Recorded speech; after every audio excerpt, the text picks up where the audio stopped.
আর শুরুতে যে খবরের দিকে নজর রাখতেই হচ্ছে, মৃত্যুর পরে মাস্টার মশাই। আশ্চর্য লাগলেও এই ঘটনাই ঘটেছে। মাস্টার মশাই হলেন মৃত্যুর পরও 4 জন।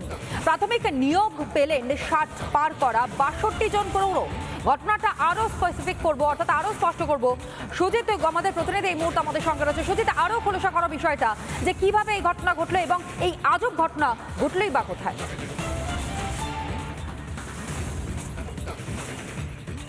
দেখো, হুগলি জেলায় কিন্তু এই ঘটনার পর একটা যেমন বিরোধীর একটা অভিযোগ করছে, পাশাপাশি যারা এখানকার যারা নিয়োগপত্র হাতে পেয়েছে তারা কিন্তু আমার সঙ্গে রয়েছে, কথা বলবো। আপনি তো নিয়োগপত্র হাতে পেয়েছেন, আপনার নামটা বলুন। দীনবন্ধু ভট্টাচার্য। কালকে তো গিয়েছিলেন, কালকে এসআই অফিসে গিয়েছিলাম। আমরা সেখানে আমরা অ্যাপয়েন্টমেন্ট লেটার এসআইকে জমা দিয়েছি এবং উনি আমাদের রিসিট দিয়েছেন। আমরা তারপর বাড়ি চলে আসি। কিন্তু আমাদের একটাই দাবি যে আমরা যেন 26 বছরের ক্ষতিপূরণ পাই এবং পেনশনটা যাতে আমাদের চালু হয়, কারণ আমাদের বয়স তো পেরিয়ে গেছে, 60 বছরের ঊর্ধ্বে হয়ে গেছে। অতএব আমরা যেন এই ক্ষতিপূরণটা পাই। এবং আমাদের আর একটা অনুরোধ মানে চেয়ারম্যানের কাছে, যে আমাদের 1 বছর অন্তত স্কুলে জয়েন করার পারমিশন দেওয়া হোক, যাতে আমরা অন্তত 1 বছরের মধ্যে অন্তত কিছু ছেলেকে কিছু শিক্ষা দিতে পারি। এটাই আমার। এখন আপনার বয়স কত? এখন আমার বয়স হচ্ছে 63 প্লাস 64। কথা বলবো, আপনার নামটা একটু বলুন। আমার নাম অচিন্ত্য শরণ আলোক। আপনার এখন বয়স কত? আমার বয়স হচ্ছে 68 প্লাস। কালকে তো আপনিও তো গিয়েছিলেন নিয়োগপত্র হাতে নিয়ে, কি বললো আপনাকে? আমি কাগজপত্র সমস্ত জমা দিলাম। এসআই সাহেব সে ছিলেন না, তার সমস্ত কিছু জমা দিলাম অফিসে। উনি আর রিসিপ্টটা দিয়ে দিয়েছেন করে, সেই নিয়ে বাড়ি এলাম। আর কী করবো? কিন্তু এখনও তো মানে চাকরি বাকরি তো হলো না। এখন কতদূর কী হবে জানি না। তা মোটামুটি এখন তারপরে আবার স্কুল বোর্ড এখন কী পদ্ধতি গ্রহণ করে সেটা তো বুঝতে পারছি না এখনও। তা অ্যাপয়েন্টমেন্ট তো পেলাম মানে 60-এর ঊর্ধ্বে, কী করে অ্যাপয়েন্টমেন্ট হলো সেটা তো বুঝতে পারছি না। তা অ্যাপয়েন্টমেন্ট হওয়ার কথা নয়। তা আমাদের গত 20/12/2023 সৌমেন সেন এবং উদয় কুমারের বেঞ্চে যে রায় হয়েছে, সেই রায় যাতে কার্যকরী করে আমাদের রাজ্য সরকার, সেই দিকে।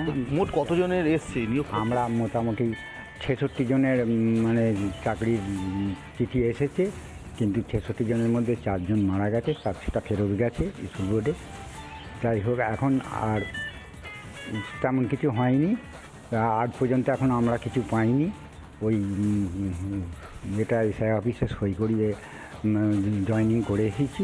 এখন কতদূর কী হয় না হয় সেটা তো বুঝতে পারছি না। কি বলবেন বিষয়টা বলবো, আমাদের 83 সালের কেস। 83 সাল থেকে আমরা কেস করেছিলাম। তখন বামফ্রন্ট সরকার ছিলেন।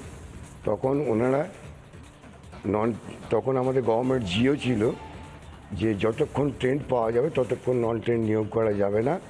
নন ট্রেন্ড নিয়োগ করা যাবে যতক্ষণ ট্রেন্ড ফিল আপ হয়ে যাবে। পরেও ওনারা মানেননি, ওরা নন ট্রেন্ড নিয়োগ করেছিলেন আমাদের ট্রেন্ডদের বসিয়ে রেখে। সেই অবস্থায় আমরা এত বছর কেস করেছি। আমরা কোর্টের উপর আমাদের ভরসা ছিল এবং আমরা আজকে যে ডবল বেঞ্চের যে জাজেরা অর্ডার দিয়েছেন, আমরা খুবই আনন্দিত এবং আমরা জয় পেয়েছি। তারা যে জাজেরা রায় দিয়েছেন তারা নমস্য ব্যক্তি। মানে অবসরের যে বয়স, সেটা তো এই বয়সে এসে আমরা অ্যাপয়েন্টমেন্ট লেটার পেয়েছি, এটা আমাদের জয়।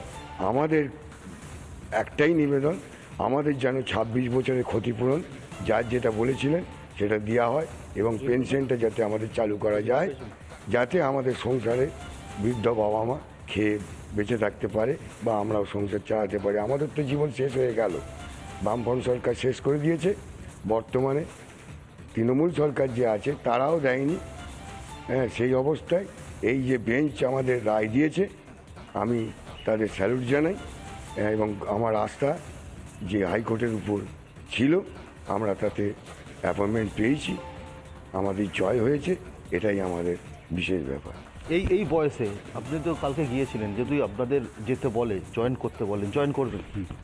জয়েন করতে বললে জয়েন করব, কিন্তু আমাদের তো আর জয়েন করার কথা নয়, কারণ আমাদের বয়স পেরিয়ে গেছে। 60-এর ঊর্ধ্বে তো আর চাকরি হয় না।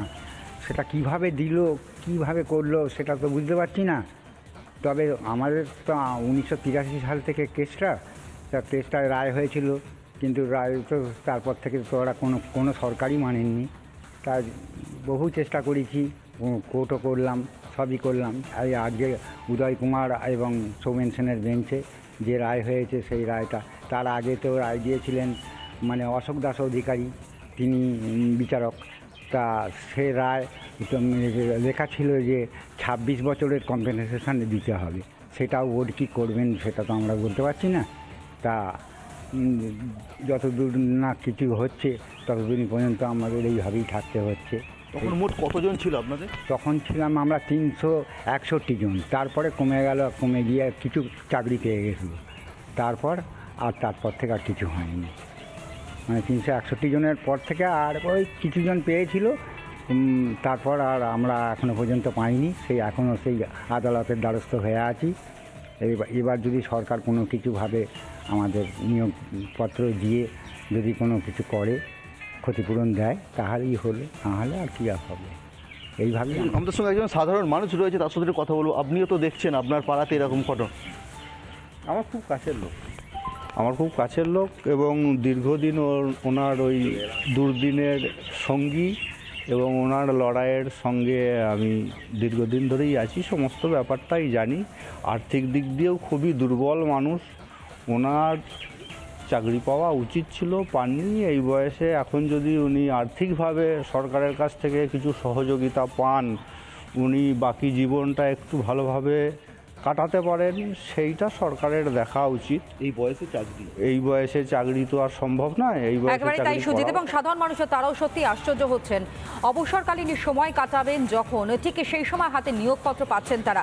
অদ্ভুত এক দৃশ্য গোটা রাজ্যের মানুষ আজ দেখতে পাচ্ছে। আর এই বিষয় নিয়ে স্থানীয় বিজেপি নেতৃত্ব স্বপন পাল তিনি কি বলছেন স্থানীয় বিজেপি নেতা, এবং একই সঙ্গে আপনাদেরকে শোনাই এবিপি এর কেন্দ্রীয় সভাপতি মোহন পণ্ডিত কি বলছেন, শুনুন।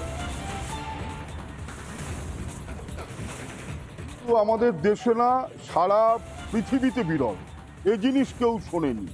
আমাদের নিয়ম অনুযায়ী শিক্ষকতার চাকরিতে 60 বছরে অবসর। সেই জায়গায় দাঁড়িয়ে 63 বছর বয়স, 68 বছর বয়স, দলে দলে কর্মপ্রার্থীরা তারা স্কুলগুলোতে যাচ্ছে।